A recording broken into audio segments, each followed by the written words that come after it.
Hochner, Hochner. The interviewer is Dorothy Scherker, Scherker. The city is Aventura in the Miami, Florida District, USA. The language is English, and this will be roll number 1. Hello, my name is Dorothy Scherker, Scherker. I am here to interview Luba Hochner. We are in Aventura, Florida, USA, and today is September 15th, 1995. Good morning. Tell us your name, please. My name is Luba Hochner. Would you spell it for us, please? Lubahochner. And what was your name at birth? My name at birth was Luba Rosenberg. Did you have any nickname or? No. What is your Hebrew name? Do you have a name? Hebrew Liba. name? Liba. When were you born? I was born in February at the 20th, 1925. And how old are you? 70. And in what city were you born? I was born in a little town, or it's not a town, little town called Edinet in Bessarabia, Romania. In Romania. Okay. At home, who lived at home with you? Who was in your household? In my household was my mother, father. I was the firstborn in my family. Then came my brother Michael and my sister Isabella, and we had a maid and a little dog. What was your father's name? My father's name was Isaac Rosenberg. And what did he do? What was his work? My father was an industrial. We owned a soap factory in Edinet. In Edinet. Right. What kind of interests other than his work did he have? Did he have hobbies? Was he a member of any associations? Well, at that time it wasn't that popular to be members of anything. He was reading a lot. He was involved in community philanthropical work. He used to donate a lot of money to poor people and so forth and so on. And then also, you know, occasionally when there used to be speakers from Israel, he used to be involved with them, and even a few times he took me also to those conferences. Was he a Zionist? Yeah. And what about your mother? What was her name? My mother's name was Raquel Rosenbaum, her maiden name. And was she also from Edinet? Yes. She was a homemaker? Yeah. Was she too a Zionist, interested in that sort of thing? Not as much as my father. He used to be the one that used to inform her what was going on, and that was it. How long had your family lived in Romania? I don't remember my grandparents. My mother's side family, the parents passed away before I was born, and my father's parents lived in, as I remember, they came from Russia somewhere, but they established themselves for a long time in Edinet. So when I was born, it was our place. I see. Describe what your life was like as a child. What kind of child were you? I was a happy child. I had a lot of friends from school. It was a community that was not involved with one another because there were also class structure. Is that the right word? And so I had friends that went with me to school, and before I went to the grammar school, it was a very happy childhood because we had a lot of things. We had horses, we had swings, we had sleds, we had a boat with a lake. So, you know, it was a happy childhood. Did your family travel much? Not abroad, because at that time it wasn't in style too much, especially from a small town. But my father used to go every month to the capital of Romania, which was Bucharest.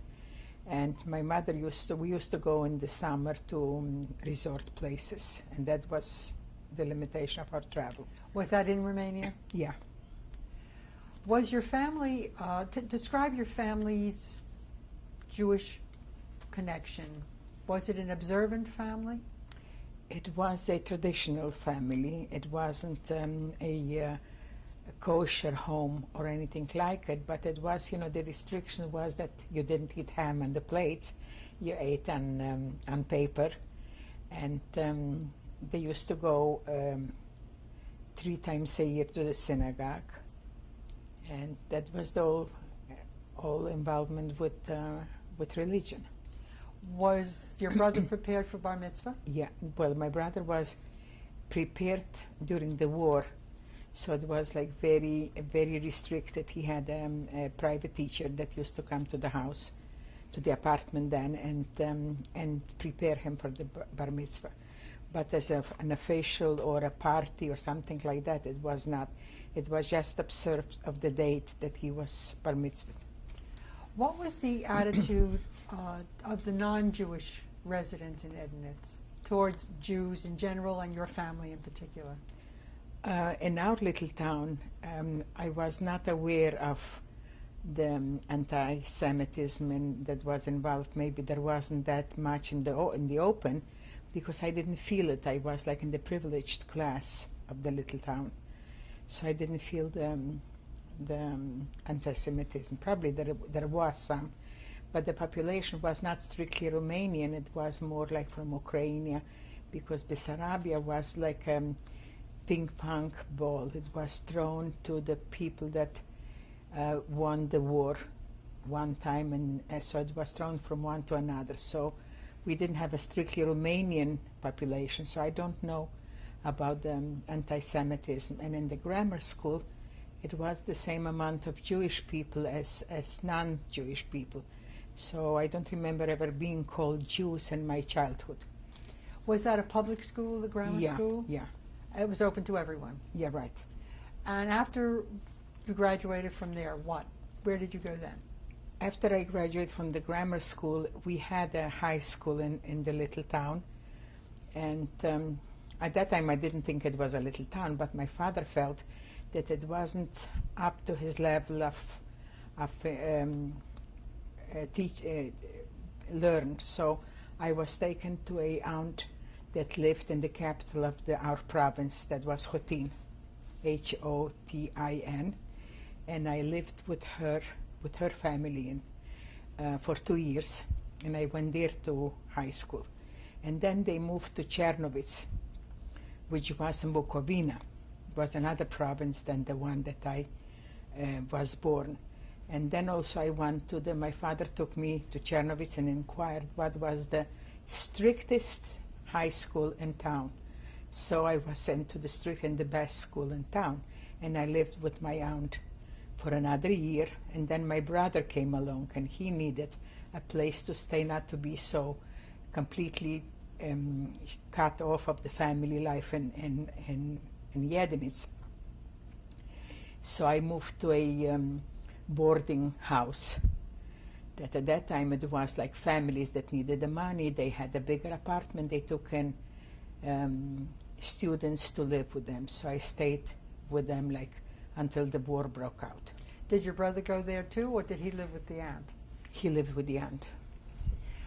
Then you didn't go. You weren't at home. You didn't spend that time with your family. No, just the summer and Passover vacation and Christmas vacation. Then I went home, and I spent there. Was that a private school, the high school? No, it was also the private schools were not considered to the high level of the state school, high school at that time. So I went to them. And what did you do for fun? What did you do in your spare time while you were at school? In my spare time, I went a lot to the movies. I had a lot of friends. We went in the winter, we went not skiing, whatever, and dancing, in the weekends we had 5 o'clock tea, so we were organized like doing that. And then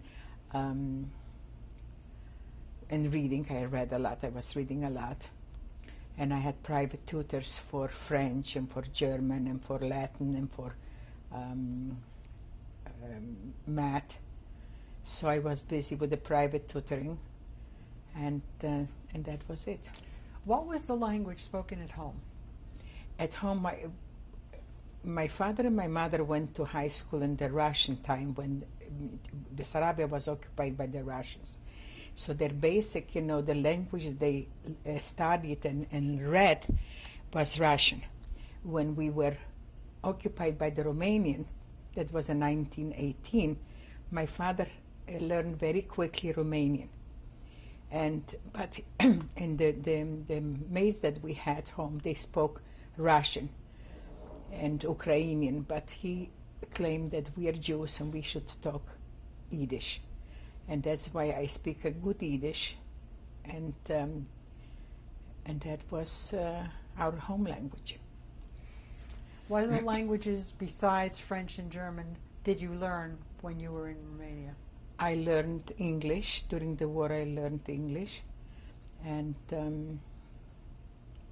then later in my years, after I moved from Europe, I learned more deeper English, a better English, and kept up with the languages that I knew. What about your extended family? Were there grandparents, aunts, uncles, cousins who also lived in the area? Yeah, all my family, my father's family, they all lived in the same city, and they all participated. They were partners in the factory, in the soap factory. My grandparents from my father's side lived also in the same city, and they were also involved in the soap factory. So it was kind of a tribe life. And it was a very close-knit family. We all lived and socialized with them. You said your father had a soap factory. Was that hand soap, cosmetic soap, detergents? What kind of soap? No, at that time there were no detergents, but it was soap for laundry, a very specialized soap, and but no cosmetic soap. Did he primarily manufacture for local consumption, or what did he export? No, there was no export. It was just, around the towns that were around our city. One of the uncles was traveling, like a salesman to the cities and sent the soap around. When were you first aware of what was happening outside of Edinet or Czernowitz in terms of the war years as they were getting closer? Were you aware in any way? Yeah, in when I was about 14 years old, or 13 maybe, I started reading the newspapers and starting putting more attention to what was happening. And then I realized, not only me, but the group around me, about being named Jew, around restrictions of speaking German and Czernowitz. That was the language that remained with the people of Czernowitz from the Bucovina time. They were occupied by the Austro-Hungarian Empire, and we were forbidden to speak German, only Romanian, and there was turmoils about the prime minister in Romania, about restrictions and getting allied with Germany or with this, and so I became aware of it. Not that much, because the social life and the school life was to me more interesting than the political side. But unwillingly you started hearing what's going on. Other than the restriction on language, how else were you or your family directly affected with the laws that were being enacted? Not not on a very personal basis, but it was more like people around us that you heard of their restrictions and their problems. What sort of restrictions? Like not being able to go to public schools from the government, like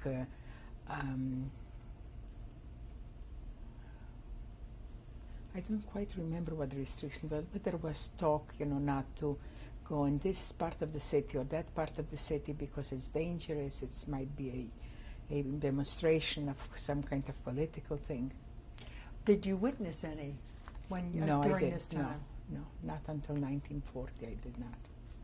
Well, what happened then? In 1940, it was summer vacation for me, and I went home. And like 2 weeks later, we heard on the radio that Russia gave an ultimatum to Bessarabia and to Bucovina, to the government in Romania, to release the provinces to the Russian people, to the government. And there was a talk in the family to emigrate to Romania, not to stay with the Russians, but my father had a very profound sense of social awareness.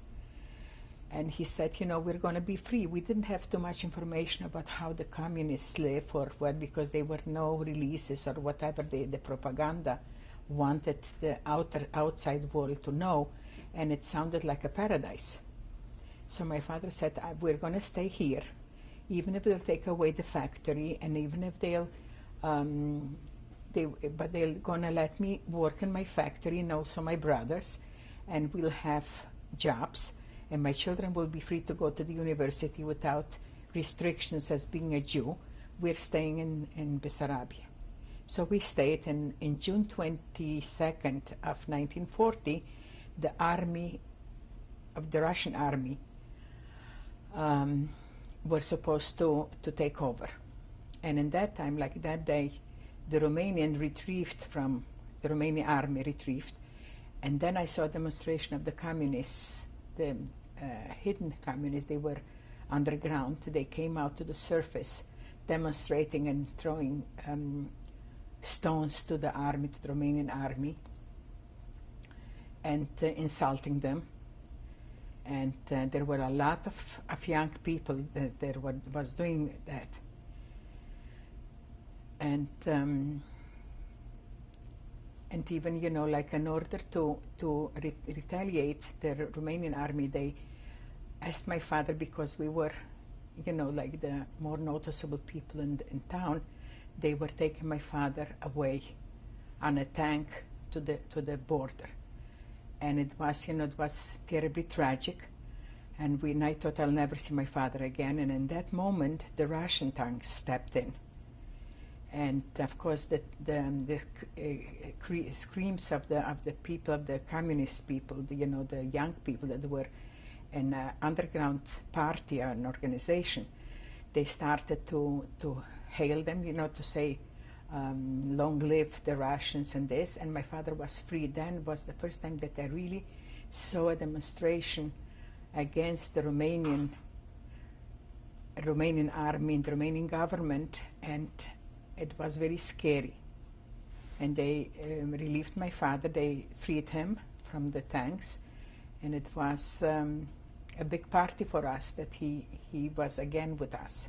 Did they take him specifically because he was a Jew or because he was a prominent person? Because he was a prominent person, and maybe it was a combination of both things. They wanted to punish him, and they were very insulted. The Romanian army was very insulted because they claimed, and it was true, that they treat us quite well, and not it wasn't like, it was a very like a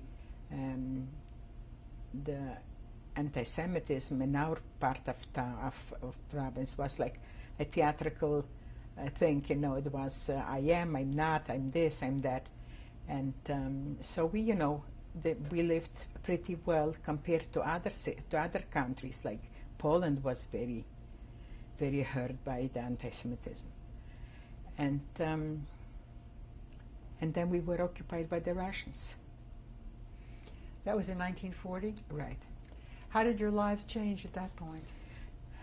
At that point, not immediately, like for 2 or 3 months, we were still living in our house, and we were promised, my parents were promised that they'll be spared of whatever the communists will do, like to rich people. It is because when the holidays of the communist country of Russia came up, the police arrested the organizers of the Communist Party that was also underground, but they knew. So we had a privileged access to the police, so we used to ask them to relieve and to free the people. So they said, because you were so helpful to our people from the Communist Party, that you will be spared. But that wasn't true, because the Russian government that immediately occupied our town came and looked around our house, made an inventory. I don't know for what, it was just a play to make an inventory. And like a week later, they came and they said, go, leave the house. And we just left the house the way we were dressed in summer, with sandals and a light dress and all this. We left our house and moved in with an uncle then, and one after another, my whole family that had houses on the main street, they were moved from one to another, and then they occupied the factory. And the workers in the factory were very, very well treated. They worked for a long time with my family, and the older workers were given houses, and the children sent to school, and winter clothes and all this. And suddenly they came like, paupers. And they said that they were treated very bad, so they had a motive to take away the factories, that they needed a motive. They didn't need a motive, but they just did it. And then we started, when we worked on the street, we were, not me, but my parents were pointed out, those are the bourgeois. Bourgeois meant the rich people in town and the exploiters of the workers. And then we realized that we're in danger, either by the population or by the government. And so one very early in the morning we left Edinet and we went to live in Czernowitz. When we arrived in Czernowitz, we lived with my aunt. My father had only one sister, and she lived in Czernowitz. We lived with them until we found like an apartment, and we moved into the apartment. And that was the year 1940, 1941. So you never went back to your home? No. Were you able to take anything from it? No, we were not allowed to take anything from it. And when you moved to Czernowitz, what did your parents do? We had stuffed away a few gold coins, and they were sold as were needed, and my father found a job in a sugar factory. And he started working in the sugar factory, and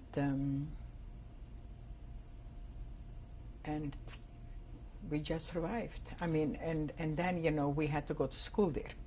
So they had different language school. They had Yiddish school, they had Romanian, they had Russian, I went to a Russian high school, which I did the 9th grade, corresponding to we had high school, 8 years of high school in Romania.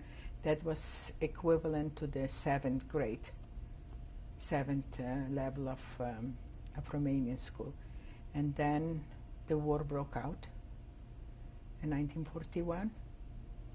And that was the end of the Russian occupation for then, because later on in 1944, when the war moved from east to west, then the Russians came in again.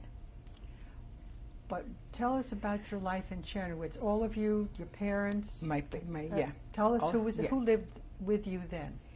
We lived, since we couldn't afford to have everyone an apartment, my grandfather lived with us, and my sister and my brother, my parents, lived in the apartment. We had a 2-room apartment, which was at that time a big luxury, because Czernowitz was occupied, as a lot of refugees. It tripled the population.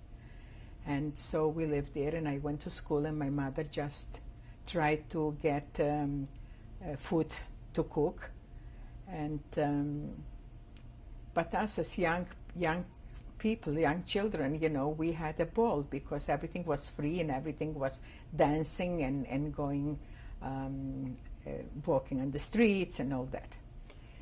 You mentioned that Czernowitz had so many refugees. From where? From Bessarabia and from the little towns in Bucovina. Why did they run to Czernowitz? Because everybody wanted to get lost, the name and the past, to get lost. They didn't have a very good system to keep up with in such a short time with, you know, the story of every family. So you were kind of lost for the government. Like, you know, you were a non-person. So everybody came running to Czernowitz. But you and your sister and brother were able to go to school? Yeah. Your lives went on? Yeah, we went to school during the Russian occupation. And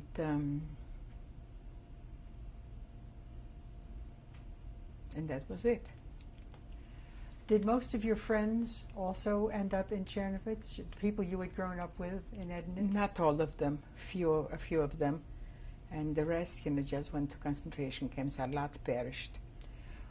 Did the Russians take Jews from your hometown? Did they transport them, or were they still there when you left? Did they continue to live there? They continued to live. Part of the population continued to live there. They didn't have means or support to go to a bigger city. And it started like towards the end of 1941, started the deportation to Siberia from the Russian part. And if we would have stayed in our little town, we probably would have ended up in Siberia. But since we were in Czernowitz, we were lost, like, you know, like our family story, history or something, was lost for them. But eventually they would have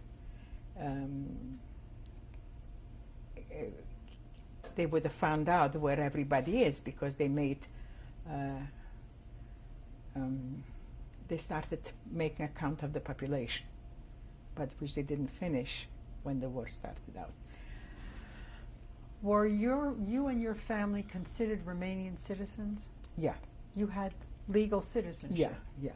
What did that allow your father to do? As a Romanian citizen? Yes. To live in Edinet and to work and to vote probably, which I was not aware of the vote, because, you know, that was part of the grown-up life. And we just had a very traditional, nice, generous family life.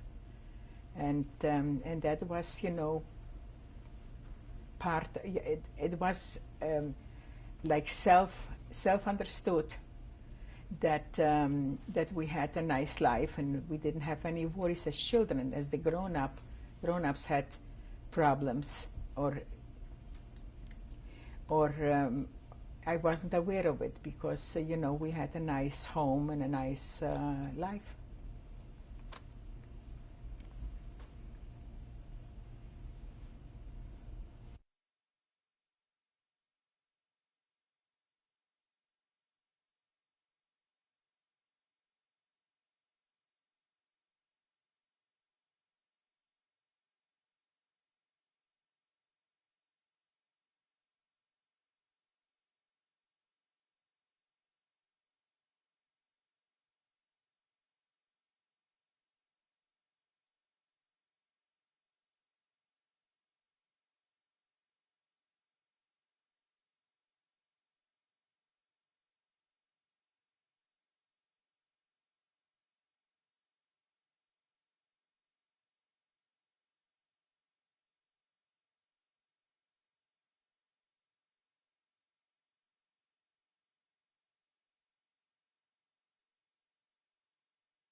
This is roll number 2. Luba, you were telling us about your very happy childhood. Was there anything else you wanted to add to that? I just want to say what a happy childhood I had, and my brother and my sister. The grandparents were living nearby, and we were always running to them. They were adorable, warm grandparents. And What were their names? their name, my grandfather was Mayer, and my grandmother was Sivia. Not Sylvia, but Sivia. Would you spell that? Yeah, Civia. These were your mother's parents? My father's parents, and we all lived like in a tribe. My father used to count them. We're 16 members of our tribe. So whatever happened was shared by everybody. And at the end of the day, they used to gather at my grandmother's home, which, by the way, she lived very nearby the factory, and she had the table spread with breakfast items, and all the sons used to come there and talk, and I loved to be among them and listen to their stories. And she had it all the goodies until 12 o'clock, and they knew that they had to not have breakfast home but come to Mama and have breakfast there. And my grandfather took care of making the preserves in autumn, and going to the vineyards and buy barrels of wine for the family, white wine, red wine, and stuff like that. And we used to love to go to the cellar, and see what he was doing. So it was really a very happy childhood, that we were very free to go and come. And the big gift of the time of my childhood was a bicycle, which I used to take advantage and go back and forth to my grandparents' house or to the aunt and uncles. And the cousins were also very close. We grew up like being sisters and brothers, which unfortunately later in the years, other interests interfered, and we are not as close as we used to be. You mentioned that the war years, it changed after 1940-41. What happened? When we ran away to Czernowitz in 1940, that was the late autumn, and we came to Czernowitz without a home, without nothing, and we stayed with my aunt, which she had a three-bedroom apartment, but from a family of 5 and her family of 3, we were 8 already. And they were very sad moments and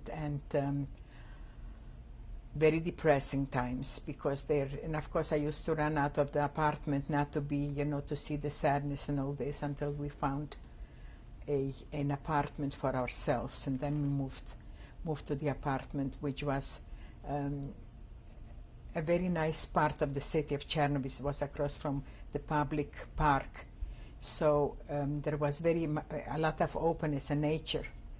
And then I started going to school, and I made friends, new friends, and the old friends, and young people that came also from the little towns, and it was a nice group until it was the end of the year. It was about in June. I don't remember exactly when the war broke out for us, the occupation. And the war broke out, and since we lived not far from the house, it's not a house, a building of the soldiers, from the Russian soldiers, and we saw the tumult. And I remember one morning we woke up, and our window looked over the airport, and we saw airplanes from Romania or from Germany bombarding the airport. And my father, his words were, the end of the occupation came, and we were very happy about it. I don't remember exactly the date. And then it started, bombardments of the city, and we ran to the cellar there, and it was a scary, scary time of the year, until the front moved from west to east, and we were occupied again by the Romanian, with the support of the Germans, which were at that time the allies of Romania. And the warriors started, or we didn't realize how long it's going to take. They started taking randomly people, young people, men, women taken out to the skirts of the city, and they shot them. Just Jews or people Just in general? Jews, no, just Jews. And then it quieted down. It quieted down as the front moved further towards the east, and the Romanians established themselves again, and they started throwing the Jews. They closed a part of the city, the streets, and we were thrown out to, going to the ghetto. And from the ghetto, they started making lists of people and sending them to Ukraine, which was called then Transnistria. Now, you mentioned young people being shot. Was this by the Germans, by the Romanians? Do you know? I think it was a combination of Germans and Romanian. Was there a strong German presence in the area? Did it Just remain? I mean, the military. The presence. military. Now and then you saw the German army, like soldiers or officers. They had living quarters, the outskirt. They occupied factories that weren't working at that time, and they stayed there. So we didn't see them like a huge amount of soldiers. Did they run things, or were the Romanians in charge? The Romanian ran the things. Now, why were these people rounded up and sent to the Ukrainian area? Because extermination. They had camps there. They had camps. They didn't have gas chambers. That we found out later, but they had camps, and they were supposed by hunger and by disease the people will just perish.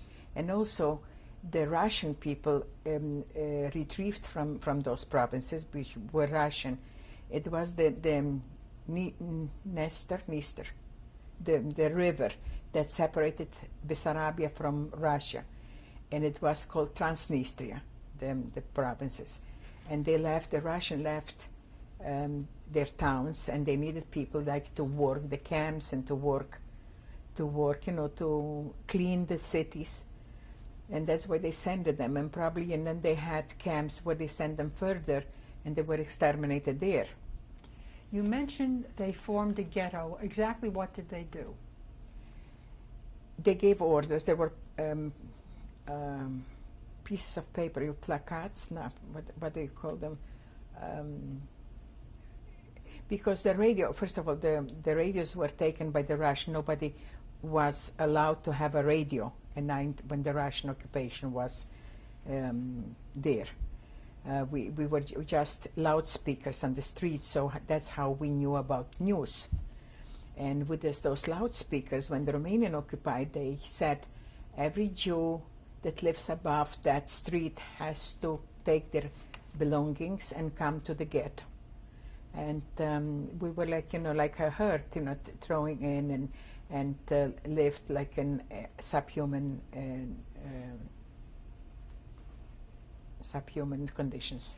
Where was this? What part of the city did they turn into the ghetto? It was the lower part of the city, not, mostly it was Jewish quarters, like, there was very occupied by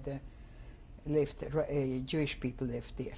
But was it a ghetto before, or was no. Jewish It people was lived there? Jewish people lived there, concentrated like stores, like, they had their homes there. Of course, Jews were spread out all over Czernowitz. And, but it was more not open air, like, they were like squished in into that. And that was considered in the ghetto. What sort of place did your family live in? We went to a family that, we asked, can you take us in? And they gave us the attic, and we stayed in the attic. And then they started, of course, for us young people, it was, a whole constant flirting and talking to the guys, to the boys, and all this. And the parents were the ones that had the burden of, to see that we have food, and we have shelter, and we have all this. And then they started making a compilation of the people that were in the ghetto. They had several points where you should go. We had to go to register. And they started like taking streets, like for supposedly ABC. This street goes to the train station, and you go to Transnistria. And fortunately, we were in a little further. And when they started realizing that they're sending away all the people that knew how to manage factories, how to produce things, they started separating. And that's how we were allowed to stay in the city, not go to the ghetto, to the Transnistria. Well, in the ghetto itself, how did you survive? What was the food situation, sanitary, working? What was it like? Well, there was no work, there was no sanitary. I mean, whatever you could make do with it. And food, you know, whatever you had something that was valuable, you exchange it for food. Were you permitted to go into the other parts of the city to shop? No. And the peasants used to come to the ghetto, to the outskirts of the ghetto, and just, you know, it was like an exchange for this or that, you know, for milk and for bread and for. So you gave them either clothing, or you had a ring, or you had, you know, stuff you exchanged.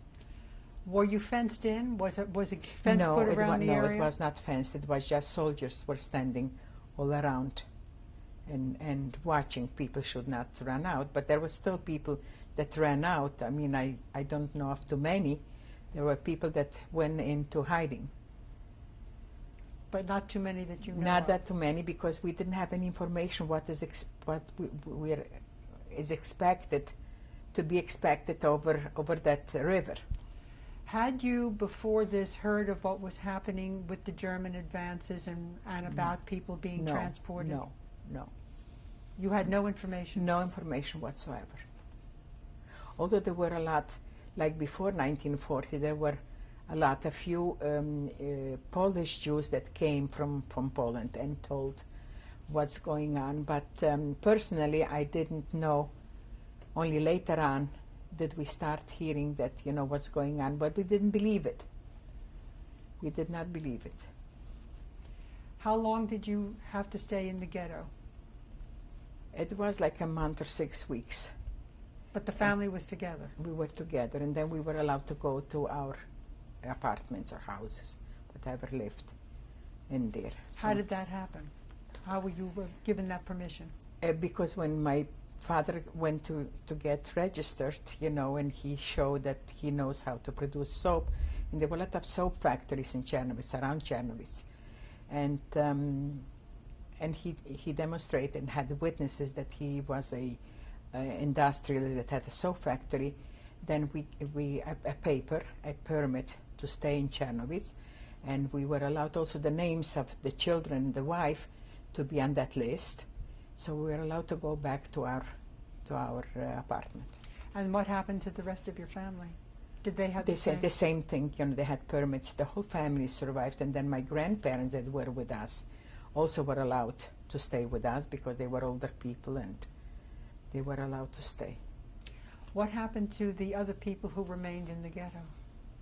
They were sent to Transnistria, and they were eventually, like, part of it was sent further, and going further meant tougher conditions of surviving, and a lot perished of illnesses and shot by the Russians, by the Germans, and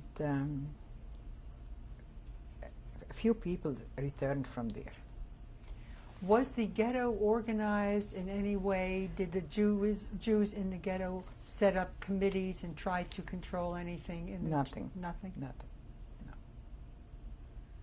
Each one just tried to survive? Each one on their own tried to survive. Not in that kind of conditions, people become very selfish and very egoistic and very the survivor instinct, you know, to survive myself and my family and so forth and so on.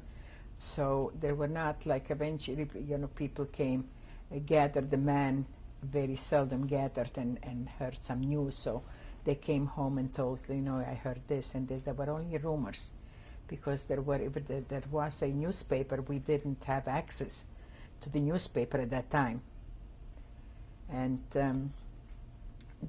we didn't have any radio, so we didn't know what it was. Just, you know, of a matter of gossiping. So you went back to your apartment. We went back to the apartment, and my father was assigned to a factory to go and work there. And in the first 6 months, it was very tough. There was no food. We had, the main food was potatoes. My mother invented a million dishes, like, to make a stew of potatoes, to make this, potatoes. And then my father somehow got in connection with a factory that was a very well-known factory of cold cuts, hams, and stuff like that, to go there and make soap for the family Sundays. So he used to come home with salamis and a little meat and a little that, and we used to share that with the neighbors in the building. And I think we were a little privileged, because he had that work with that family. What were conditions like living in Czernowitz at this time? The family that was not only the head of the family that was working, or another member of the family that had work, was allowed to go the working hours, like from 8 to 5, or from 8 to 6, or from 7 to 9, something like that. But the rest of the family, they did not work. We were all wearing the Star of David, a yellow Star of David. From whom did you get that? From the government in Czernowitz. And or you manufacture it yourself, because they got dirty and soiled, so you manufactured. But it was, you had to wear on the left side of the body, visible, the star. And we were allowed just to go out from 10 to 1 in the afternoon. And at that time, like, you visited friends, you went shopping, that sort of things. What about schooling? There was no school for Jews. So we had a private tutor that came also, that needed a little food, so he came and taught my brother the bar mitzvah studies, and for us a little bit of and in order, I used to knit for other people, like there was no clothing, there was no wool, so I used to knit, like, for other people, jackets and skirts and costumes and dresses. And that's how I had a little money to spend on myself, like stockings, to go to a movie, stuff like that. The movie houses were accommodating the Jews that were allowed only to go from 10 to 1, so there were matinees to go to the movies from 10 to 1. What, you said you were able to knit. Then there were materials, there were things that you could buy. You unraveled old sweaters, there was wool that the peasants used to have from their sheep, and they used to make the yarn and sell it in town. So people that could afford to buy them, and I even won during the war. I went once in the afternoon. I'm an avid movie goer, so I went to the movies in the afternoon. I was caught. And I almost went to a concentration, it was a concentration camp, more or less, and it was in Edinet. Funny enough, it was in Edinet, and I was thrown into jail, supposedly to go next day to Edinet for a month or 6 weeks as a punishment that I went in the afternoon. But I had the money that I recently got from a knitting. So my father said, you give me that money, that will be your punishment. You won't have the money to spend on yourself. And he bribed somebody, so I came out from the jail. So I didn't go to Edinet, and that would have been a visit to my town, where I was born. What was the situation in terms of food and other available necessities? It was during that time? a black market. And my father used to from that cold cut, salami factory, he used to make a little bit for ourselves also. With that condition that I take a little, and that was to exchange for sugar, which was a very precious commodity, or a little butter, or the peasants used to come in from all parts of farms and bring to the market. It was a black market, because you exchange money was not considered a very good item. But, like soap, like whatever you had to exchange. Were there many Jews who were living in Czernowitz Yeah. at the time Yeah. that were not taken away? They were not taken away. They were the young boys were taken to forced work places, like to make roads, to construct buildings for the government. And they used to come back like every 3 months to come back for a week. And the family had, like our family, they had, if I would have had a brother that wasn't the age to go to those construction things, he would have been taken, but he was too young. And the parents worked, and also on different things. There was a lot of knit factories that made knit, a lot of factories that were producing for the army, which there was a rumor that all the girls will be taken to a camp somewhere also to produce. So I had a connection with the father of a friend of mine that was working in such a factory as making shirts for the army, and he said, if you will work in the factory, then you will be spared not to go to the camp. So I registered and I went to work there, only I was controlled by the owner of the factory or something, and he decided that I'm not producing enough, fast enough, sewing on the machine, so I was dismissed. And on that list was taken by the government, and not only me, but quite a few that were dismissed as non-desirable people to live in Czernowitz were taken to the train to go to Transnistria. Only my father worked with somebody that was very high positioned in the government in Czernowitz, so bribing was a very important industry in Romania, and he bribed. I was in the train all ready to go, and like 11 o'clock at night he came in and took me out from that, and that was a scary thing. So, but otherwise, if you had produced, there was no problem in Jews working in the factories at the time. They didn't prevent you from working. They didn't prevent it. The idea was to teach Romanian citizens, I mean Gentile, to teach them the knowledge that you possessed. And but there was nobody learning from my father, at least I know because I had that information. Nobody learning from my father, so we knew that we'll stay until the war will be over. And I used to go to a neighbor that were Gentiles, and they had a radio, and I used to listen to Radio London, to BBC, and I was the main information of what's going on in the outside world. So in the evening, all the neighbors that were Jews living in our building, they used to gather, and I used to be the one to inform them what's happening, like, you know, the war. That way you did find out what was going on. Right. And then we knew that, you know, it's going towards the east again, and the Allies are having successful battles and bombardments.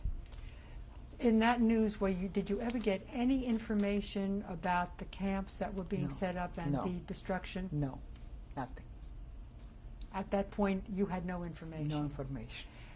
Was this Gentile family in any trouble by allowing you in? No, so far not. They were very good. I mean, in general, the Romanians were not comparable to the Polish Gentiles that were like criminals with the Jews.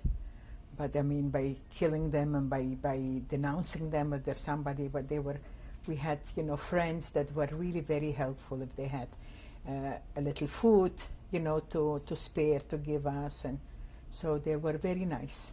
In general, was there much overt anti-Semitism during that period in Czernowitz? If it was over? Oh, no, obvious, open anti-Semitism.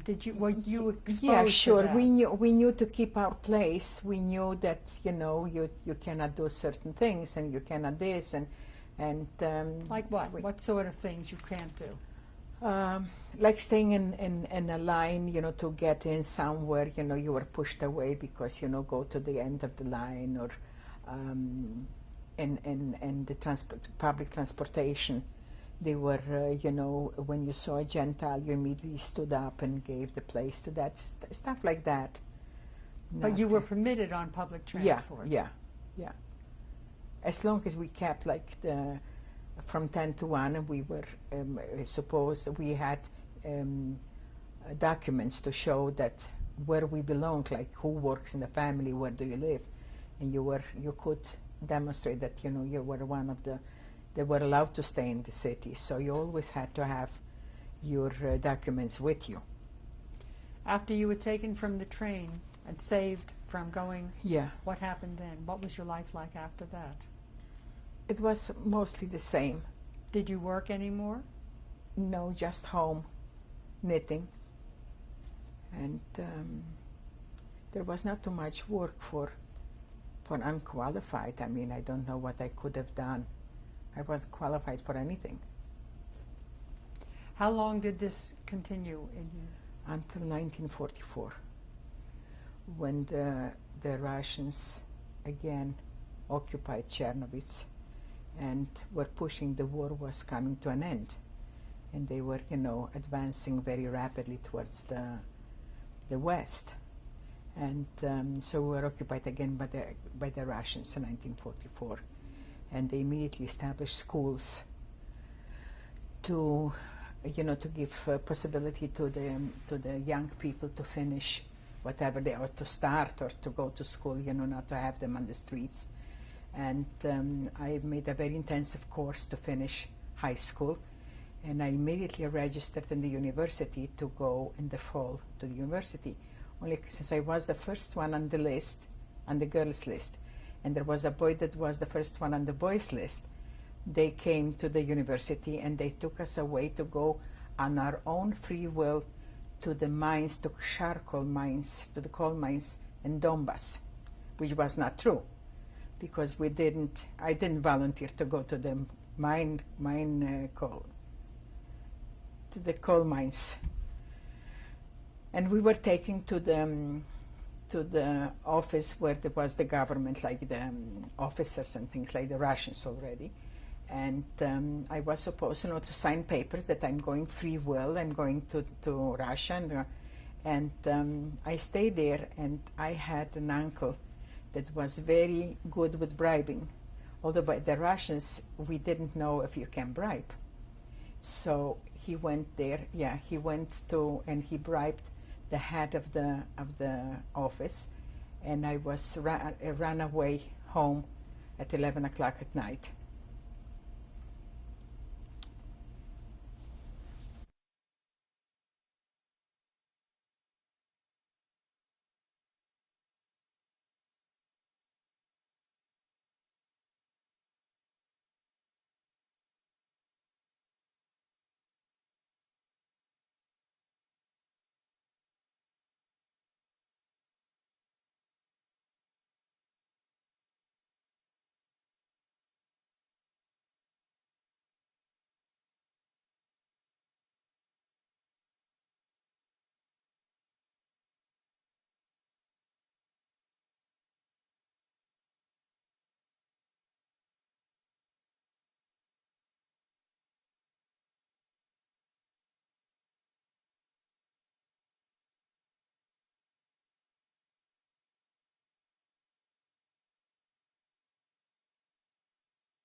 Hochner, this is roll number 3.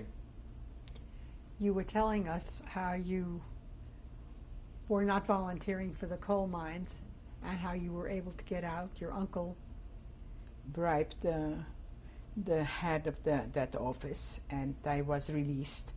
Of course, not openly, but clandestine. And I went home, and we started thinking about how to leave Czernowitz, which was apparently not is very, very well organized by the Russians. Not well organized, but it was a fact that they're occupying Czernowitz as their part of the country. And we started thinking how to get out from Czernowitz. Only my father wasn't very courageous. He was very scared. But faced with the fact that a possibility that if I go on the street and they will ask me for documents, how come you are free or you're not going? Not because it was known that I was taken on my free will to go to the mines, but when they saw young people, they asked immediately, how come you're not working? How come you're not doing this? So we started thinking how to get out. And of course it was clandestine that they found somebody that will take me to the border of Romania at that time. The border was separated by a river called the Prut. And from there, I would cross the border and be in Romania. So I went with some peasants that took us to the border in a little carriage with a young man that was our neighbor also and wanted to escape from Russia. And we came to the mountains. There were mountains, and we went on foot the whole night. We climbed the mountains, and in the valley we saw the soldiers with dogs that were barking and barking. But we played the last card, as you say in poker. Either we go or we're caught, and that was it. And we walked and we reached Romania. It was the town. It was not that little. It was the Rohoi. And there I wrote a letter to my parents because they were waiting for me to give them information how was the trip there. And I wrote to them that it was not advisable for them to go because my mother was not a walking sports woman or anything, so I said, you rather wait and see if there will be more convenient means. But they didn't listen to me, and they came after a week. They were crossing also the borders, only they were caught.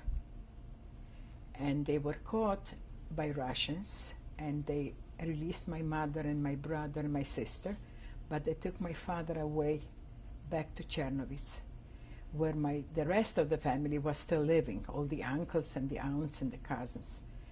And he was thrown into the jail. And the accusation was that he was a spy and that he will go through a trial and will either be sentenced to 15 years and hard work in Siberia, or he'll be shot. And my father had quite stories from that jail, the way they were treated, which I'm not going to go in. And that uncle that released me from me going to the charcoal mines, he was very courageous, and he took a big amount of money, and he went to the judge and put him in front of that amount of money, and he was shocked. He never saw in his life, of course, so much money. And he said, when it comes up the trial, you give my brother probation. And that was like my father was released from the jail. I mean, he went to trial. And at that time, I thought that I'll never see my father again, like I lost my father forever. And it was a terrible tragedy for all of us. And we didn't have too much information what's going on in the other part. And fortunately, like in spring, it was 1945 or 45, there was a release of the people that emigrated to those provinces and had family in Romania and want to go back to their families in Romania. And that's how my father came to Romania. And in that time, my mother and my brother and sister stayed in that little town in Dorohoi, thinking that all the time they'll have more possibility to get information because people were crossing back and forth the borders. And I went to live in Bucharest with my aunt and her husband and my cousin, which I lived with them when I was 10 years old, going to school in Hotin. Well, how did you and your mother and brother and sister survive in this town? Did you have family there? No, we didn't have family, but we had a few gold coins, which were very valuable. And in the meantime, like you sold a coin, you had like to live a month or two on that amount of money, and then you had another coin selling. So said, and then when the coins will come to an end, we'll see what's going to happen. Where did you live at that time? What? I lived in Bucharest. My parents, my mother and brother and sister lived in Dorohoi. They had an apartment there? They had a little, maybe a room that they rented from somebody, and I went to Bucharest and stayed with my uncle and aunt. And I looked for some work, which I worked. What did you do? A cashier at a store of a friend's parents of a friend of mine, as a cashier. Was the war still on at that point? The war was still on until 1945, and it ended in 1940, in May 45, and of course my father at that time came to Dorohoi, and they came with the family to Bucharest, and the whole family emigrated at that time. I mean, whoever remained in Czernowitz, grandparents, uncles, aunts, they all came together, and we rented, I say we because I was young, but they rented a house in Bucharest. It was a 2-story house, and we started making soap, buying a clandestine tallow, which was the main ingredient for soap. And we started making in the basement, making soap and selling it. And it was very desirable because after the war there was nothing, like soap was one of the very important things to buy. Who provided the tallow? They had connections, from pre-war. They had connections with people that still were living in Bucharest. And my father had a lot of connections in Bucharest, which were not all of them were available because some emigrated, some went away. And but he had connections, and they bought tallow. Of course, everything was transported in little suitcases, not to be very noticeable, and we all chipped in. And then I stopped working as a cashier because they needed me in the so-called factory in the basement.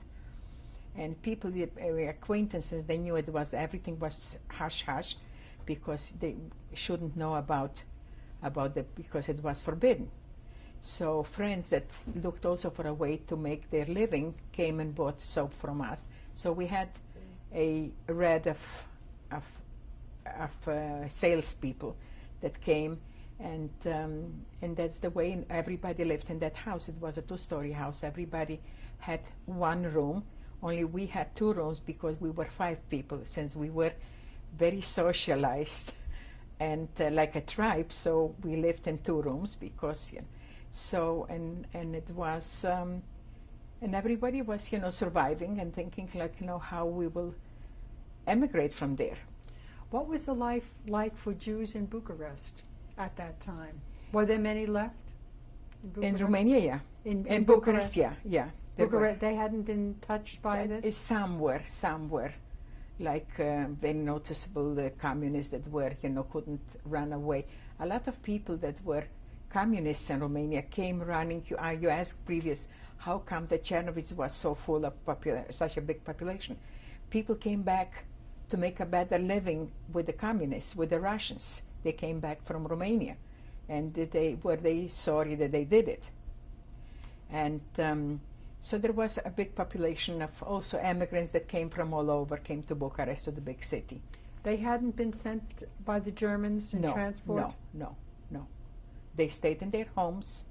They stayed. They didn't have the business that they had before, but they stayed in their homes, and they were spared from what we went through. Did they have to wear a star? Was there nothing like that? No star.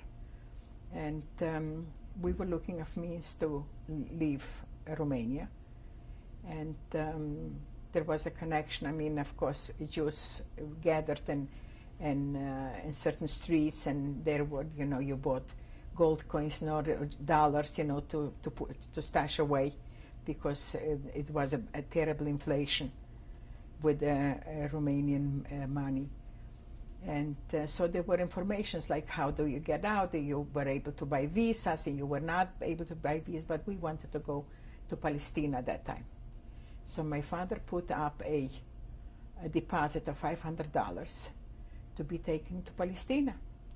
Only there were more important people that had to go to Palestine, because they were followed by for some reasons. So we were given back the $500, and we were again at point zero to go, where do we go? What do you mean by, explain, more important people? People that were politically involved and against the Russians or the Romanians. And there were people that were needed, like young people that were needed in order to have a war with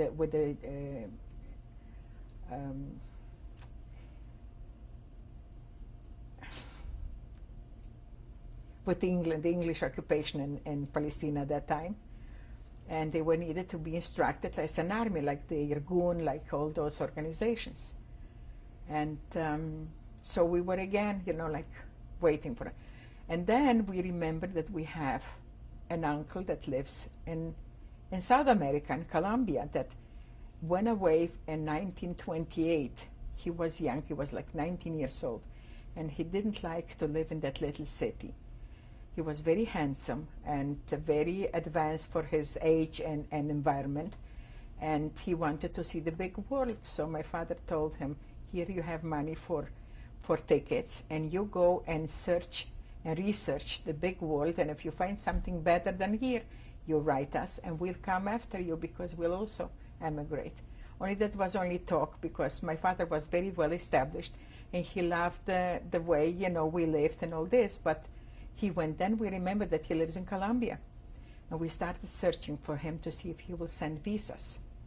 Only in the meantime, the occupation, the Russian influence, the Russian occupation, we didn't know at that time that Yalta was very big. I mean, a big decision, and the influence of the countries under Russian influence.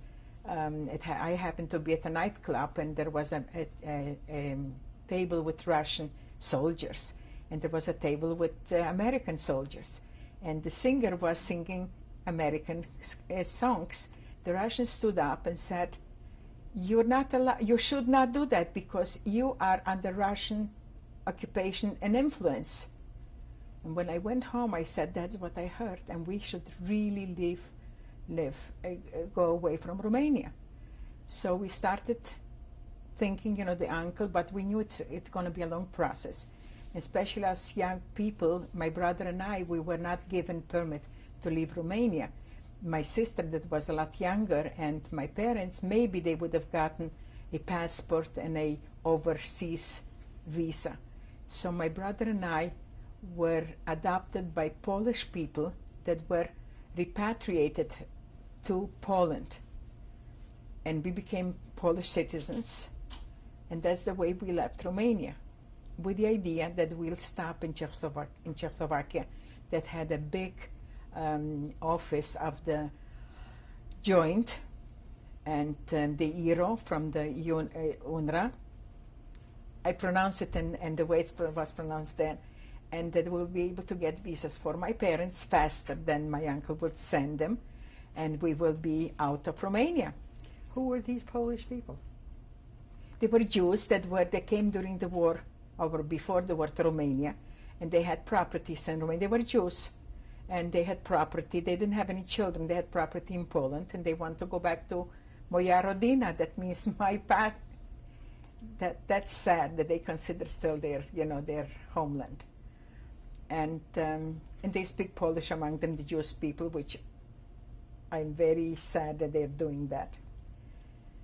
I didn't speak German for many, many years, thinking that I'm punishing the Germans, but then I have friends that speak only German. Anyway, that's a parenthesis. And we went with the train through many countries, like through Hungary, through Austria, through Czechoslovakia, until we reached Poland. Only when we left the train, my brother and I, at that time, Masaryk, that was the prime minister, was killed. And was the police was all over, and they looked for people that were they were suspicious, and they asked us, "Where are you going? Who are you?" And we said, "Oh, we have relatives, and we want to visit them." And then at the border, we're going to reach the train again, and they didn't allow us. So we ended up in Poland. That was in 1947. In the meantime, my parents got visas from Colombia, and they left. They got passports and visas, and they came to Czechoslovakia, and then to Italy, and then they went to Colombia. And where was I? I was in the Romanian years. You were in Poland. I was in Poland, okay. I was in Poland, and of course, being a city girl, I went to Warsaw. The first thing I went to go to Warsaw. And there were little huts made of wood, and it was almost winter. It was November, and it was cold. And I sent the cable to my parents that I'm in Poland, and I'm going to look to go out to Czechoslovakia again. And my father sent me a cable and said, you stay there because it's winter. And in the spring, we'll see what we'll do to meet again.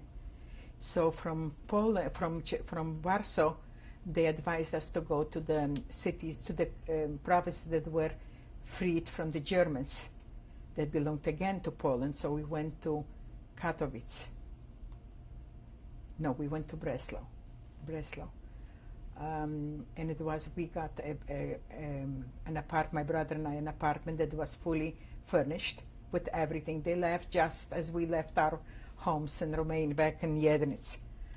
And in Bucharest, I went through a academy of cutting. I mean, clothes. You could, apprentices that learned like for 3 years how to sew, when to finish and to become tailors and become seamstresses and become. So I went, since I couldn't go to France as my father promised before the war. He said, you're going to go to France to be an engineer, a chemical engineer. We'll need you in the factory. I learned how to cut.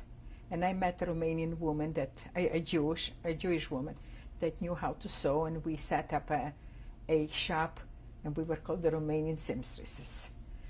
And we sewed. During that winter, I stayed in Breslau.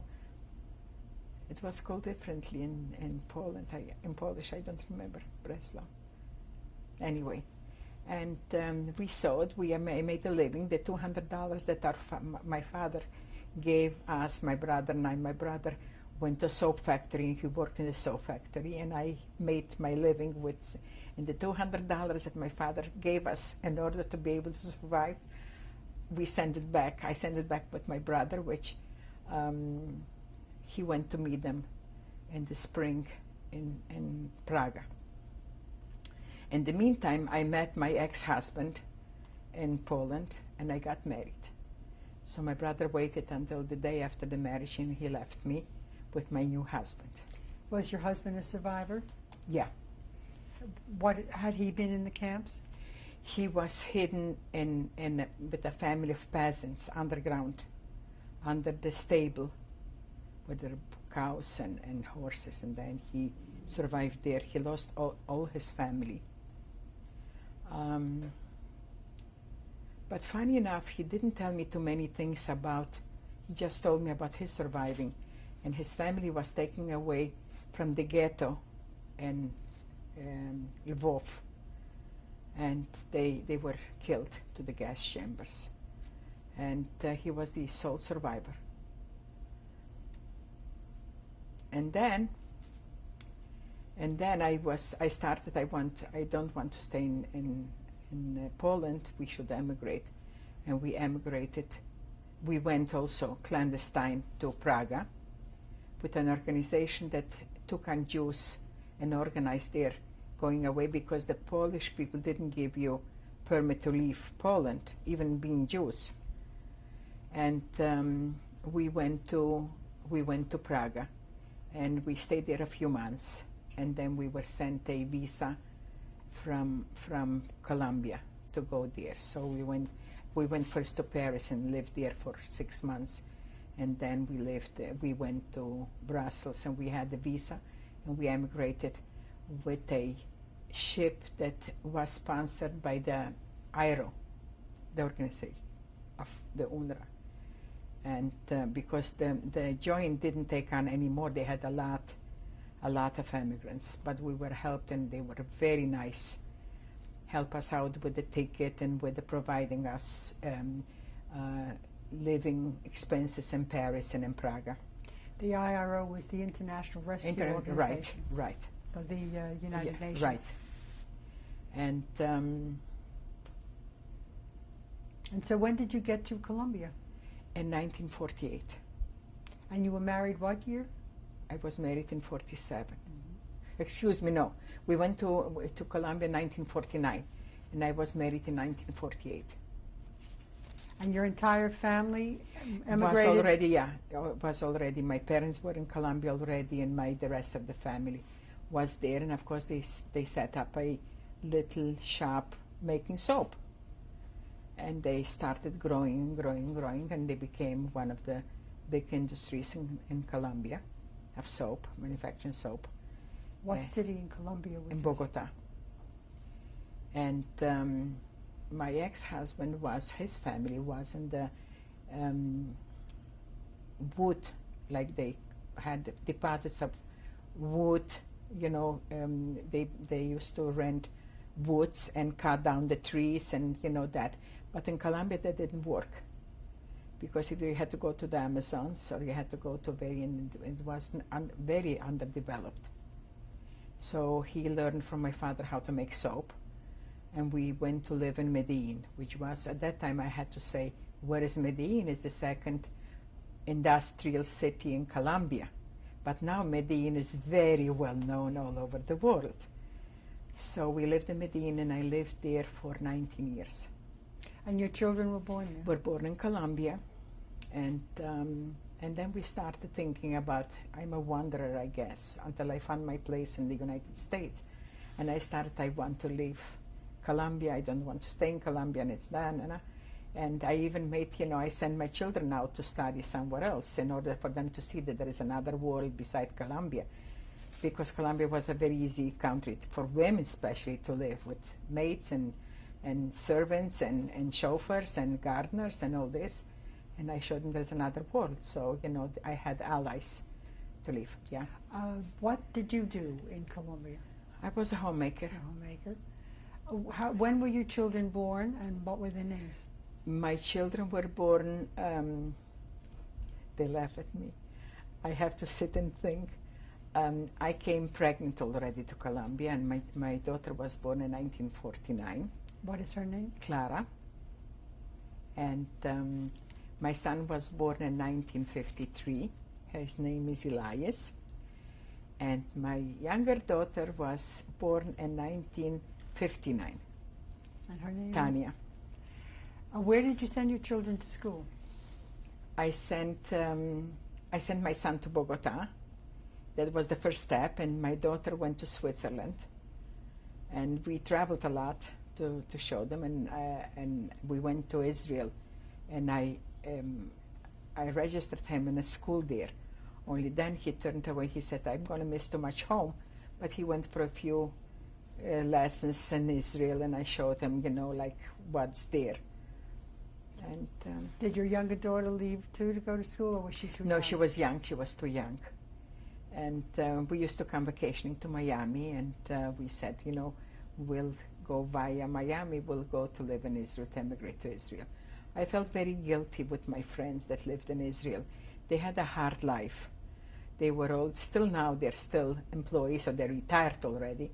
And when I used to visit Israel, and they lived pretty well, but hard-working, and I felt very guilty that I have such an easy life in such a rich country, and I wanted to go and live in Israel.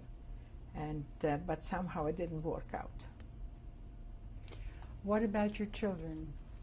Did they have any interest in leaving Colombia on a permanent basis? Yeah, they had.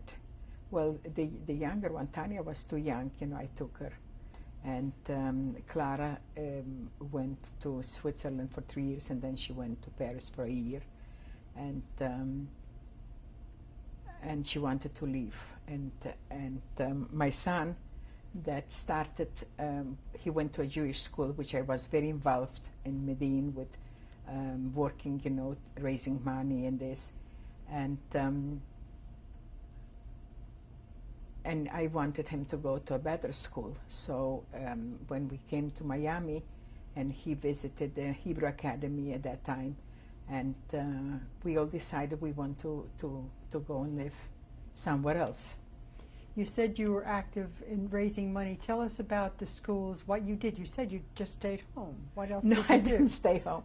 I was involved with the school, and I was also involved with a VIZO, very involved with the VIZO. Would you tell us what that is? The VIZO is the equivalent of the Hadassah. In South America, it's called the VIZO. The women, I'm making noise with them. And we had a nice group of women. Every year there was chosen a committee to work. I started out with 11 women, and I ended up the end of the year with 3 women. Of course, everybody quit. They went to work. And the school was not financially successful because, as every school, they were always in the red. And so they needed a lot of people raising money. So I organized a lot of happenings and a lot of entertainment in order to raise money.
Luba Hochner, Hochner.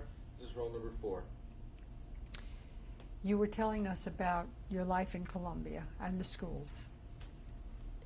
When we came to live in Colombia, of course, you know, there was a question, what will my ex-husband do in order to make a living? So, as I told you, he learned how to make soap. My brother came with us to Medellin and taught him how to make soap, of course, in a very primitive way, which in the following years developed into more it went more. And at the beginning, you know, I had a very not easy life. I mean, lack of money and all this. As the years went by, and we started like being more comfortable with money, I started being involved with community work. At that time, we had a Jewish school that the community tried very hard to keep it up in order the children to have a Jewish education. It was not very successful money-wise, and not very successful with children going to the Jewish school, which I was one of them, because when I came to Colombia, to Medellin, my daughter wasn't the age, Clara wasn't the age to go to school, and because the competition and clothes-wise and money-wise was terrible, and I didn't want my daughter to be set on financial things. I mean to say, this one has nicer shoes and nicer dresses. I sent her to American school. And I didn't take her out. I didn't change schools, even if I was involved with the Jewish school. She kept on going to the American school. But my son went to the Jewish school. And he was supposed to learn, you know, how to pray and all this. And the school used to bring teachers from Argentina or from Brazil. And I worked to raise money because, as every school, as I told you, was in the red. And it was quite hard, and we figured out like to make entertainment and to give people back something for their money. And I was quite involved with that school. Like organizing their lunches and organizing, because they had lunch, it was far from the city, the school, and showing like more traditional life on the way, like for instance, showing them how the matzah is made, so they wouldn't think that it comes in a box. So I showed them how to make matzah and so forth and so on. And then also in the Viso, which is the equivalent of the Hadassah worldwide. And the Viso was also an organization that needed to raise money all over Colombia. And I worked, there were, every year there were is chosen a group of women that worked in it. And we started with 11 women, and then at the end there were 3 women that worked hard in producing something. But it was one of the cities that were quite successful in Colombia. Was there a good-sized Jewish community there? No, it was a very, there were, all in all, were 120 families. There were like maybe 500 between children and grown-ups.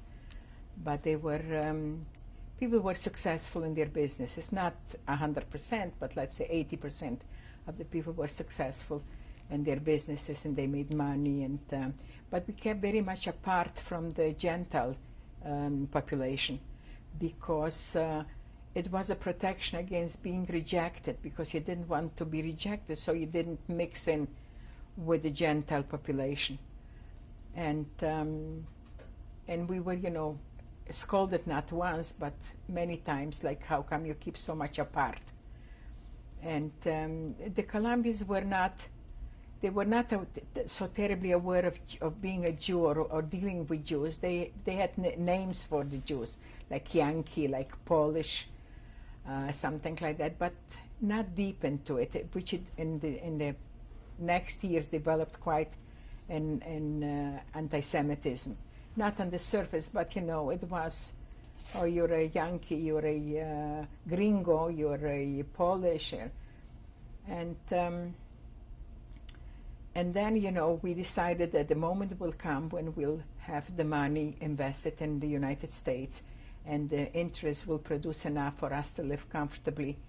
And abroad, you know, we thought we'll go and live in Israel. But before you go any further, you had mentioned earlier that you had something you wanted to talk about.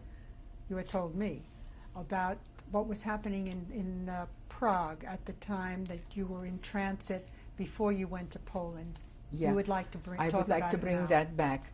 When we came to Prague, which was also clandestine, and we rented a room with Czechoslovakian people, and we were also given money by the at that time by the joint, in order to show, not that we needed the money, but to show the government that somebody is supporting us, because you had to have a document that you are supported by somebody. How do you make a living? So you have stashed money or something like that.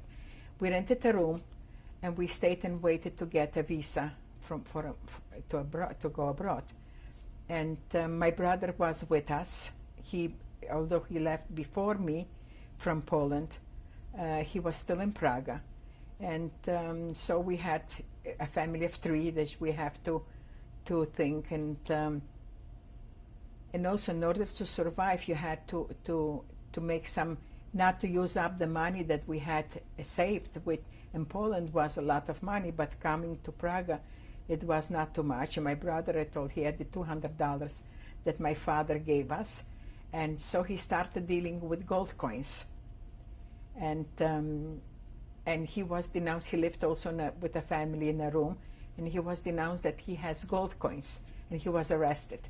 And that kept us in Prague quite a few months more, until I saw him out of the jail, because it was not permitted to deal with foreign money or dollars or this. And when I saw him the next day, we went on our train to Paris. And that was quite a difficult time, because the Czechoslovakian people, they were very nice. As my mother they used to go to resort places in Czechoslovakia. She used to come back and tell us what marvelous people, how honest they are, how nice they are. but they were also, at that time during the war and after they were influenced by meanness. You know, you get your feelings surface in a mean way. You want to survive, and you want to make good for yourself. You don't think the other person deserves, like, you know, feeling for them. So that's why there was not allowed to deal in foreign money, and so we stayed in Prague. And at that time, all the immigrants disappeared from Prague. There was empty the city where we used to go to meet other refugees. It was completely empty. There was nobody left in Prague. And now I don't mean the population that lived in Prague, but I mean the refugees. They disappeared, and we knew, like, every day, where is this one? This one left, the other one left. We so got it so terrifying, until finally my brother came out of the jail, and we left. We didn't leave on the same train. He left first to see if he gets through to Paris, and then we left the next day. And that's how we came to Paris, waiting for a visa abroad, which was sent to Brussels. And we went to Brussels to get the visa. And we got on a ship to Buenaventura. We crossed the channel, the Panama Canal, and we came a year after the revolution. That was the 9th of April. A year before was a revolution in Bogota, a stand-up, because political, you know, the reds and the blues, that was the Democrats and the Republicans, and they're quite hot in their beliefs, the Colombians. And we came a year after to Bogota, and everything was destroyed, and I said, we're turning back, and we're going back from where we come, because this is not a place for us to live. But my whole family was living there, and I was pregnant, and that's we stayed on. And you stayed after that, you said 19 years? 19 years. And when you were ready to come to the United States, what year was that? In 1968. At that point, where were your children in terms of their education and careers? They were, well, they're young children, you know, when in 1968. My daughter just came back from France, and my son was still in high school and willing to go further in religious studies, because when he was bar mitzvah, he started somehow. We had a semi-traditional home. I wouldn't say that it was completely traditional, although my ex-husband was raised in a very Orthodox family and very kosher and everything, but because of the war, he lost all faith and everything. Of course, we went to pray like 3 times a year, but it wasn't like, not even candles lighting. But when he started to study for bar mitzvah, somehow it developed in him a sense of wanted to belong to a definite group of people, which was the Jewish Orthodox people. And lots of time I talk to him and I say, what made you go into that road? He said, I really don't know. I really don't know. Which today he has a beautiful reputation here in Miami. He's a teacher at the Hebrew Academy, and he is very well known in the community in Miami Beach, although not only Miami Beach, all over Miami. But he doesn't know, so he was about ready to go and study in a better school than the Jewish school that provided in Medellin. And my younger daughter was 8 years old, so it wasn't. What did your older daughter study? What had she been studying abroad? She had, in Switzerland, it was a finishing school and also translator. And in Paris, she furthered the study in translation. And later on here, she started college, but in Europe, she didn't go to college. She just made it in order, wherever she'll go, she'll have a job, like a translator, like speaking 3 languages. Was very important. And when you came in '68, what happened in terms of your children? Where did they go? They came with you. What did they do? They came with me, and our idea was to stay a year in Miami and then go to Israel, to move completely to Israel. Only the factory that we had in Medellin was still working. We had an Italian specialist to make soap, and my ex-husband said that he wants to go every month to take a look to see how it works without him, and when it will be completely established that it goes without him being there, we will go to Israel. Only when we came here, everybody got established. I mean, in the mean of my children, got established very well here. And the idea of going to Israel just, was postponed for later on. And I started making a home, like buying a house, and taking my son, enrolling him in the Hebrew Academy, which at that time it was the principal was Rabbi Gross, which is was a very well-known person, and he was a little reluctant to get my son, and he says he doesn't know English, he doesn't know Hebrew. What am I going to do with him? And many times I was invited to gatherings, speeches from people that came to visit the Hebrew Academy. He always invited me, and he always gave me as an example that I came to him and cried. I say, be patient. That was the end of the year in 1968. At the beginning of the school year, my son will know Hebrew and he will know English. And that summer, I worked with him so hard, chauffeuring him to different tutors and also helping him learning English and the vocabulary and everything. My daughter was engaged at that time to a young man from Bogota, which I didn't like, and I started imposing my ideas that he's not for her.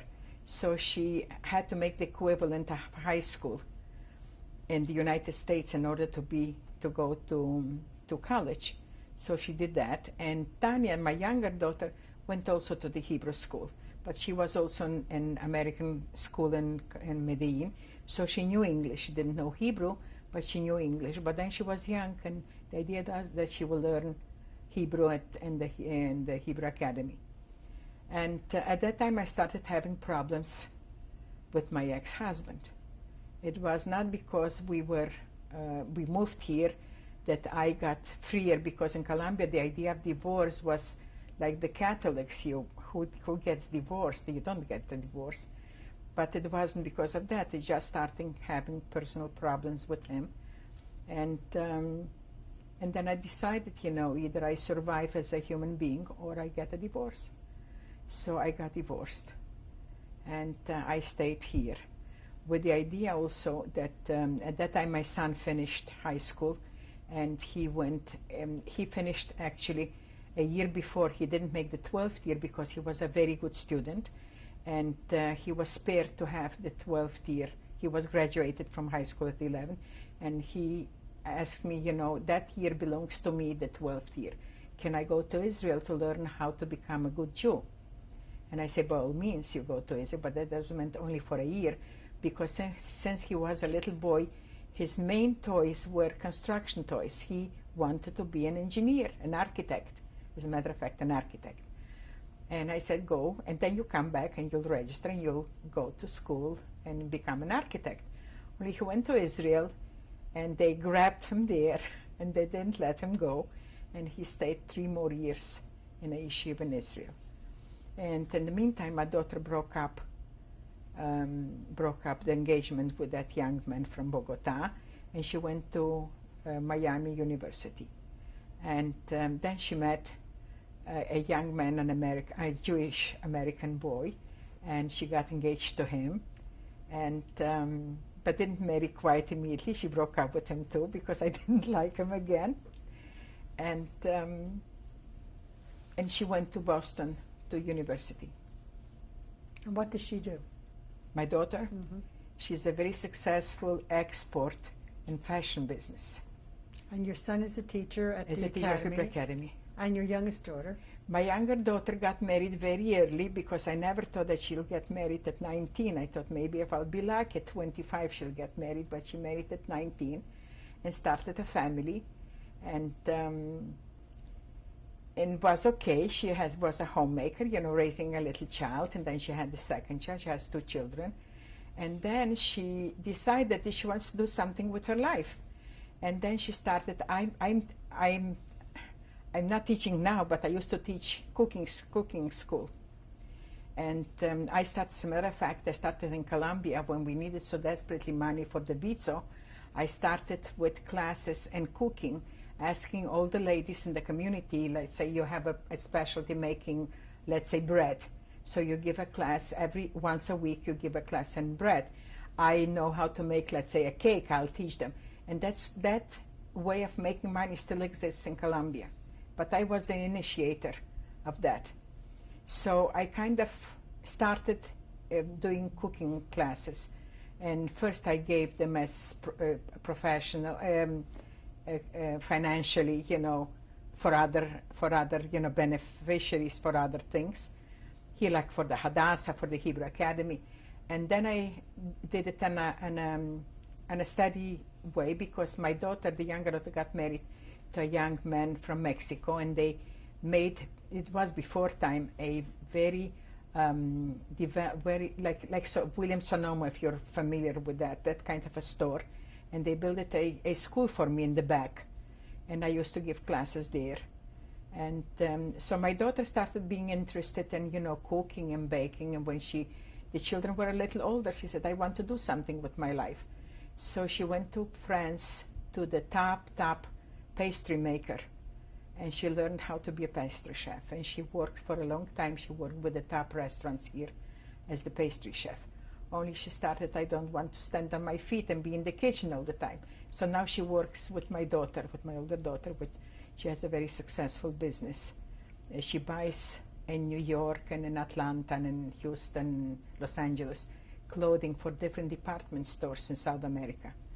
And she consolidates them things here and sends them to different clients. So she started, she has a story.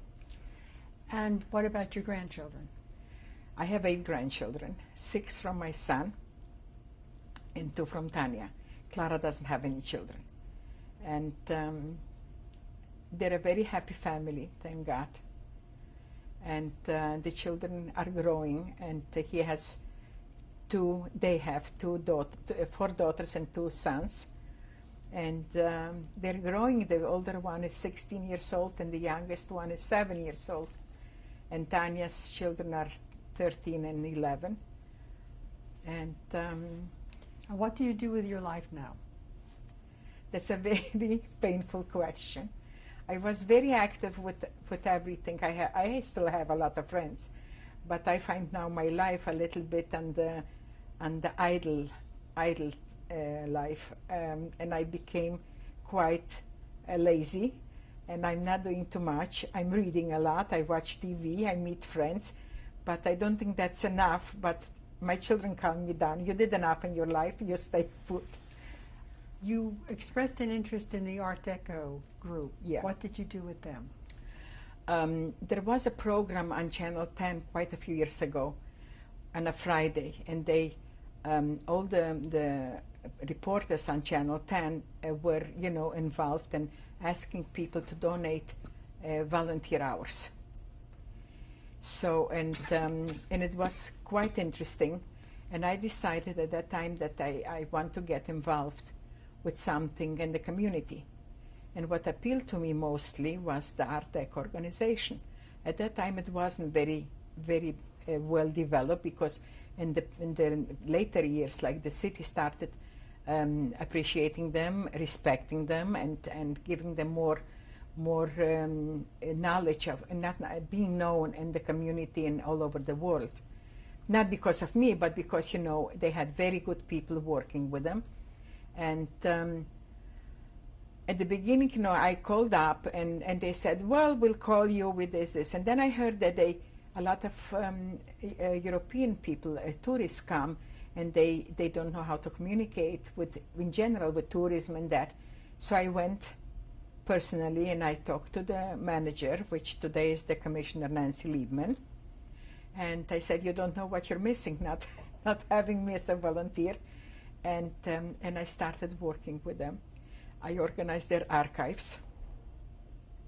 that remained from the initiator of the Art Deco movement, that was Capitman, Mrs. Capitman. She passed away. And whatever was there, you know, stuffing envelopes, sending, calling on the phone all over the United States and stuff like that, and helping them whatever comes along. And I got quite involved with them, and I loved working with them. But now, since I don't live that close by, because the office is on Washington and 12th Street, and I used to live on Venetian Causeway, it was very easy. Like whenever I had a few hours, I hopped and went to see what they need. But now, you know, they spare me. I'm the grandmother.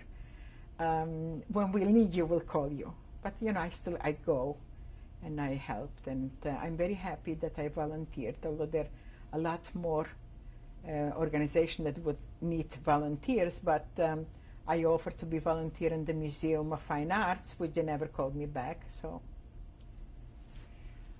if you had something you could say to the people watching this now, what would you like to leave them with in terms of your life, your experience, why you're making your testimony? The first thing that came to my mind, I don't like to talk about the past, not because I don't have anything to hide, of course, but because I'm not a person that lives, reveals in the past, like, you know, this and that, and I'm not a person to praise myself, what I did, what I didn't do, but then I did it now. And but I was convinced by a friend, you know, you should do it. And whoever, you know, I talk, you know, little segments of my life, they say, why don't you write a book? Why don't you write a book? But I'm not a writer. And my children, especially my children, when I had occasion, or they asked me, tell us about your past, I just, you know, grabbed up something from the past and I told them.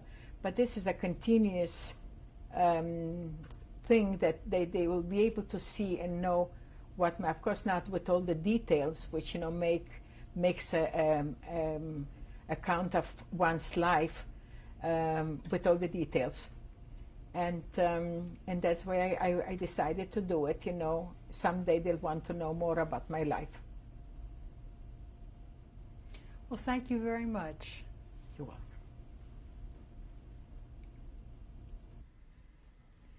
This is the picture of my mother, Raquel Rosenberg. The picture was taken in Bogota in 1958. This is my father, Isaac Rosenberg. The picture was taken in Bogota in 1958.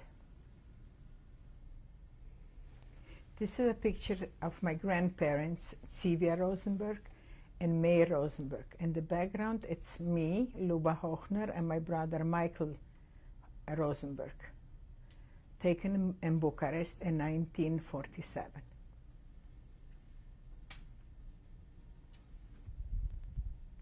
This is a picture of my uncles. From left is Zelman Rosenberg. In the middle is my father, Isaac Rosenberg. Next to him is Skopel Rosenberg. And on the right-hand side is Gersh Rosenberg.